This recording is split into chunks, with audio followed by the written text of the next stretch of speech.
അല്ല, കേരള നേതൃത്വം അല്ല തീരുമാനിക്കുന്നത്. I am not a competent person to answer that question.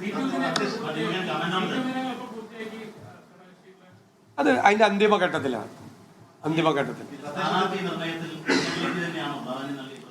അല്ല, വിന്നബിലിറ്റി അവർ പാർട്ടിക്കും നാടിനും ചെയ്തിരിക്കുന്ന സേവനങ്ങൾ അങ്ങനെ എല്ലാം പരിഗണിക്കും. വിന്നബിലിറ്റിയും പരിഗണിക്കും.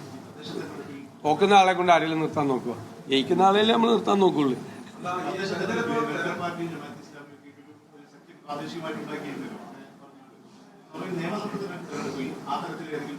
അല്ല, അവര് ഞങ്ങൾക്ക് പിന്തുണ പ്രഖ്യാപിച്ചിരുന്നു തെരഞ്ഞെടുപ്പിൽ. ആ പിന്തുണ അവർ ഇപ്രാവശ്യം നടത്തിയാലും ഞങ്ങൾ സ്വീകരിക്കും. അത്ര ഉള്ളൂ.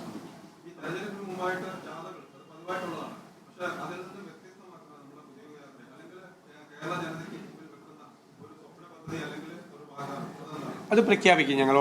ഓരോ ഘട്ടത്തിലായിട്ട് പ്രഖ്യാപിക്കും. ഞാൻ ജനറൽ ആയിട്ടുള്ള കാര്യങ്ങളാണ് പറഞ്ഞത്.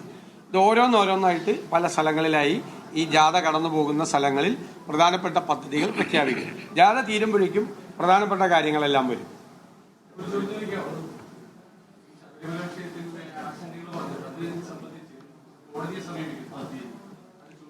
ഞാൻ അതിനെ സംബന്ധിച്ച് എല്ലാ ആൻസറും പറഞ്ഞു തരുന്നു.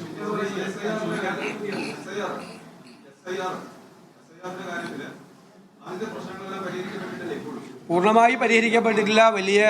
വലിയ ഒരു കൺഫ്യൂഷൻ പല സ്ഥലത്തും ഉണ്ട്. ചില സ്ഥലത്ത് BLOമാർ ഇലക്ഷൻ കമ്മീഷൻ പറഞ്ഞ കാര്യങ്ങൾ ചെയ്യുന്നില്ല. ഞങ്ങൾ ഇതിൻ്റെ ഇറഗുലാരിറ്റീസ് മുഴുവൻ ഇലക്ഷൻ കമ്മീഷൻ്റെ ശ്രദ്ധയിൽപ്പെടുത്തിയിട്ടുണ്ട്.